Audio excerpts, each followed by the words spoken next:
भगवान बुद्ध के समय का प्रसंग है ये। कौशल नरेश के पास पथरेक नाम का एक महाबलवान हाथी था। उसके बल और पराक्रम की कहानियाँ दूर दूर तक फैली थीं। लोग कहते थे कि युद्ध में उस जैसा कुशल हाथी कभी देखा ही नहीं गया था। बड़े बड़े सम्राट उस हाथी को खरीदना चाहते थे, पाना चाहते थे। बड़ों की नज़रें लगी थी उस हाथी पर। वह अपूर्व योद्धा था। युद्ध से कभी किसी ने उसे भागते नहीं देखा था। कितना ही भयानक संघर्ष हो, कितने ही तीर उस पर बरस रहे हों और भाले फेंके जा रहे हों, वह अडिग चट्टान की तरह खड़ा रहता था। उसकी चिंगाड़ भी ऐसी थी कि दुश्मनों के दिल बैठ जाते थे। उसने अपने मालिक कौशल के राजा की बड़ी सेवा की थी, अनेक युद्धों में जिताया था, लेकिन फिर वह वृद्ध हुआ और एक दिन तालाब की कीचड़ में फंस गया। बुढ़ापे ने उसे इतना दुर्बल कर दिया था कि वह कीचड़ से अपने आप को ना निकाल पाया। उसने बहुत प्रयास किए, लेकिन कीचड़ से अपने आप को ना निकाल सका सो ना निकाल सका। राजा के सेवकों ने भी बहुत चेष्टा की, पर सब असफल गया। उस प्रसिद्ध हाथी की ऐसी दुर्दशा देख सभी दुखी हुए। तालाब पर बड़ी भीड़ इकट्ठी हो गई। वह हाथी पूरी राजधानी का चहेता था। गांव भर में उसके प्रेमी थे। बाल वृद्ध सभी उसे चाहते थे। उसकी आंखों और उसके व्यवहार से सदा ही बुद्धिमानी परिलक्षित होती थी। राजा ने अनेक महावत भेजे, पर वे भी हार गए। कोई उपाय ही न दिखाई देता था। वह राजा स्वयं गया। वह भी अपने पुराने सेवक को इस भांति दुख में पड़ा देख बहुत दुखी था।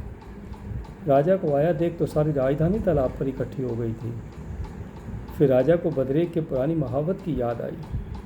वह भी अब वृद्ध हो गया था, राज्य की सेवा से निवृत्त हो गया था और निवृत्त होकर भगवान बुद्ध के उपदेशों में डूबा रहता था। उसके प्रति भी राजा के मन में बहुत सम्मान था। सोचा शायद वह बूढ़ा महावत ही कुछ कर सके। जन्म जन्म का जैसे इन दोनों का साथ, इस हाथी और महावत का, बुद्ध ने अपनी कहानियों में कहा भी है कि तू इस बार ही इस हाथी के साथ नहीं है, पहले भी रहा है।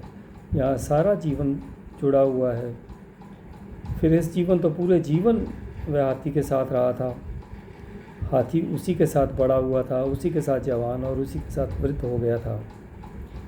हाथी को हर हालत में देखा था, शांति में और युद्ध में, और हाथी की रग रग से परिचित था वह। राजा को याद आई शायद वह बूढ़ा महावत ही कुछ कर सके। उसे खबर दी गई। वह बूढ़ा महावत आया। उसने अपने पुराने अपूर्व हाथी को कीचड़ में फंसे देखा। वह हंसा, खिलखिलाकर हंसा, और उसने किनारे से संग्राम भेरी बजवाई। युद्ध के नगाड़ों की आवाज़ सुन जैसे अचानक बूढ़ा हाथी जवान हो गया और कीचड़ से उठकर किनारे पर आ गया। वह जैसे भूल ही गया अपनी वृद्धावस्था को और अपनी कमजोरी। उसका सोया योद्धा जाग उठा। यह चुनौती काम कर गई। फिर उसे क्षण भर भी देर न लगी। अनेक उपाय हार गए थे, लेकिन ये संग्राम भेरी, ये बजते हुए नगाड़े, उसका सोया हुआ शौर्य जाग उठा। उसका शिथिल पड़ गया खून फिर दौड़ने लगा। वह भूल गया। एक क्षण को यादें आ गई होंगी पुरानी। फिर जवान हो उठा। क्षण की भी देर ना लगी। सुबह से सांझ हुई जा रही थी। सब उपाय हार गए थे और वह ऐसी मस्ती और ऐसी सरलता और सहजता से बाहर आया जैसे ना वहाँ कोई कीचड़ हो और ना वह कभी फंसा हो। किनारे पर आके वह हर्षोन्माद से ऐसे चिंगाड़ा जैसे कि वर्षों से लोगों ने उसकी चिंगाड़ सुनी ही नहीं थी। वह हाथी बड़ा आत्मवान था।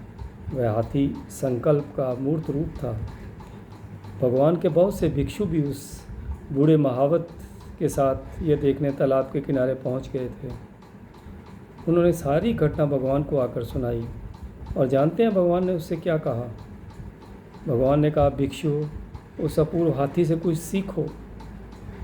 उसने तो कीचड़ से अपना उद्धार कर लिया। तुम कब तक कीचड़ में फंसे रहोगे? और देखते नहीं मैं कब से संग्राम भेरी बजा रहा हूँ। भिक्षु, जागो और जगाओ अपने संकल्प को। वह हाथी भी कर सका। वह अति दुर्बल बूढ़ा हाथी भी कर सका। क्या तुम न कर सकोगे? मनुष्य होकर, सबल होकर, बुद्धिमान होकर क्या तुम न कर सकोगे? क्या तुम उस हाथी से भी गए बीते हो? चुनौती लो उस हाथी से, तुम भी आत्मवान बनो और एक क्षण में ही क्रांति घट सकती है। एक क्षण में ही, एक पल में ही स्मरण आ जाए, भीतर जो सोया है जग जाए, तो ना कोई दुर्बलता है ना कोई दीनता। स्मरण आ जाए तो ना कोई कीचड़ है, ना तुम कभी फंसे थे, ऐसे बाहर हो जाओगे। भिक्षु अपनी शक्ति पर श्रद्धा चाहिए, त्वरा चाहिए, भिक्षु तेजी चाहिए। एक क्षण में काम हो जाता है, वर्षों का सवाल नहीं है, लेकिन सारी शक्ति एक क्षण में इकट्ठी